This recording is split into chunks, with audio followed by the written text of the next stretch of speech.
The secret to long-term wealth. Well, I'm going to give you one secret anyway, and it's a very important one, and it's something that you can do right now, even if you're not wealthy. And it's simply to have more than one project going on at any given time.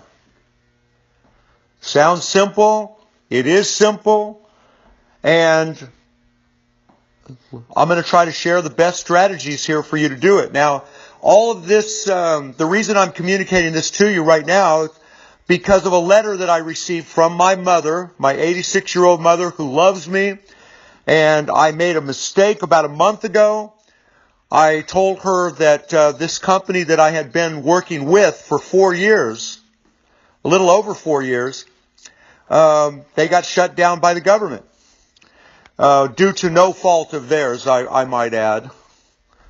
But that's another story. I don't want to go into the details about that. But it was devastating to me. And when I was talking, my mom, what's new? I was in a devastated state of mind at the time.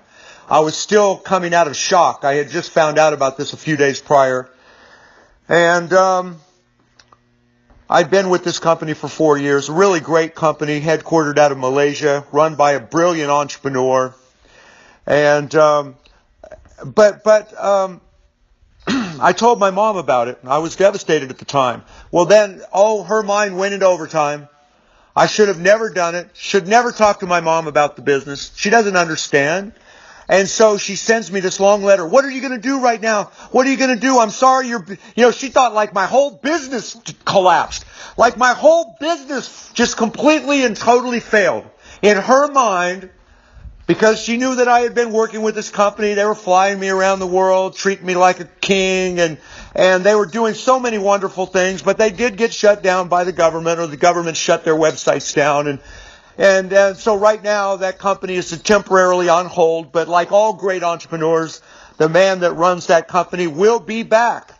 He's only 33 years old. He's one of the smartest, most talented entrepreneurs I've ever worked with, ever been around, ever met personally and spent time with. He'll be back, but right now that whole project is on hold.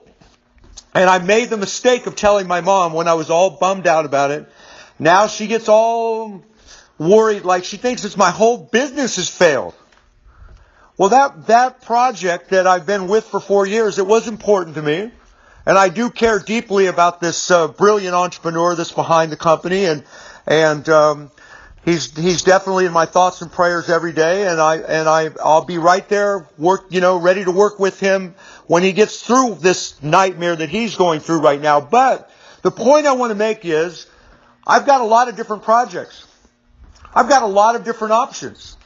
And that really is the secret to lasting wealth. The only real difference, by the way, and I've thought about this very deeply over the years, perhaps everybody wants more money.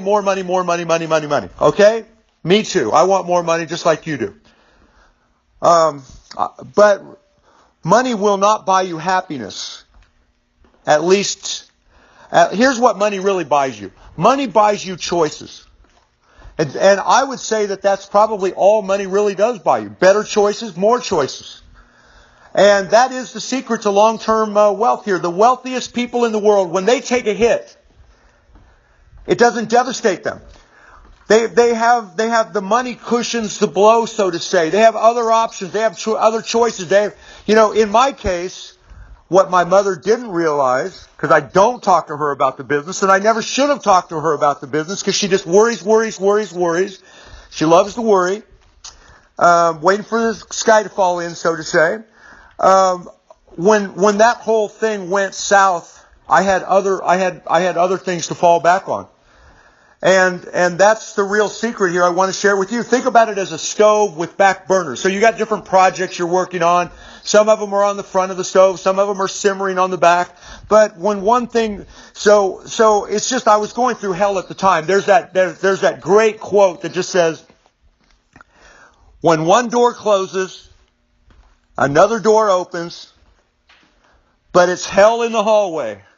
It is pure hell in the hallway. And so I was in the hallway when I told my mom. I said, look, this company I've been with for 4 years, the government shut their websites down, therefore temporarily shutting them down until they deal with this and pay millions of dollars in legal fees and fines or whatever. And she's just thinking that that's oh my God, his whole business has collapsed. No, I had other projects going on. I always have other projects going on. Now, I will say this. When I was younger, 10 years ago, I was practicing all of this too, but then I had way too many projects going on. I was trying to juggle like maybe 10 or 12 projects at one time. That's insanity. And so don't even think about anything like that. It was the wrong move.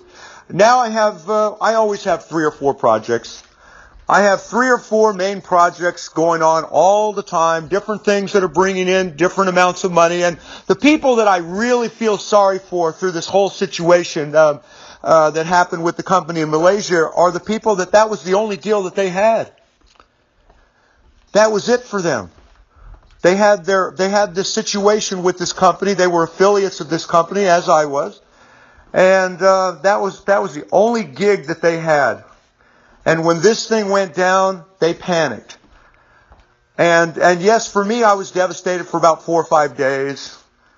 I love this company. I love everything about it. They were really one of the great companies, and I believe that the entrepreneur behind it, who is a genius in my mind, he will be back. This is the worst sort of hell he's ever had to deal with in his entire life, but that's just a price that we all have to pay. We all have to pay that at some time or another. We all have to go through our periods of hell on earth, so to say.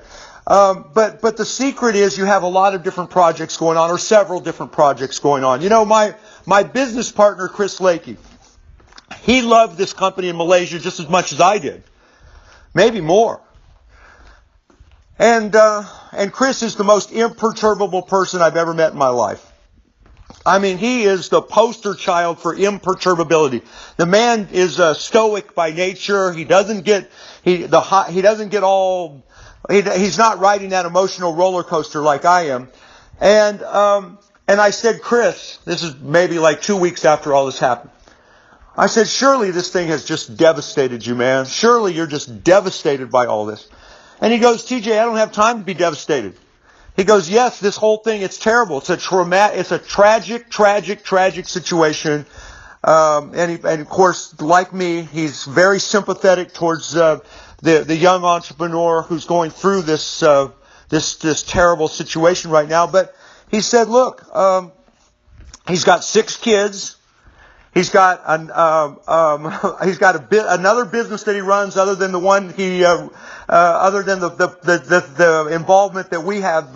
We have a lot of different business deals going on too. He's got a whole other business on there. He's got a nonprofit organization on top of that. He's got a successful marriage of 24 years. He's got all these different, he does all this stuff with the community. I mean, the man is busy. He doesn't have time to sit around and be devastated like I did. I laid on the couch for about 3 or 4 days, just totally devastated by all of this. And that's when I made the mistake of telling my mom about it. Big mistake. Keep your personal life and your business life completely separate. Keep your family, make your friends people that you do business with, friendships that evolve around the business, and your current friends and your current family, keep them out of your business. I made that mistake. And yet, in my mom's eyes, everybody's provincial in their thinking. She just thought, well, this whole thing now, he's just I don't know. She just thought it was my whole business or something like that, and it wasn't. I set it up that way on purpose. I feel sorry for the people whose entire business was dependent on this one different thing. I think it's some of what I've said here is I want you just to try to think very carefully about this. Have several projects going on. The more things you have in your life that are very, very, very important, then when one thing bad happens to one situation, then you've got other things to fall back on. It's common sense in a way, and yet common sense is a very uncommon thing. There are people who have just never figured this out, and I don't want you to be one of those people. So thank you for listening to this. I hope something I've said here has helped.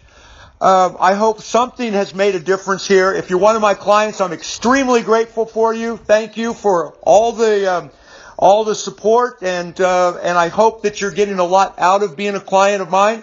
And if you're not a client of mine, you want to know more about who I am, click on the link below. God bless you, and thank you. Bye for now.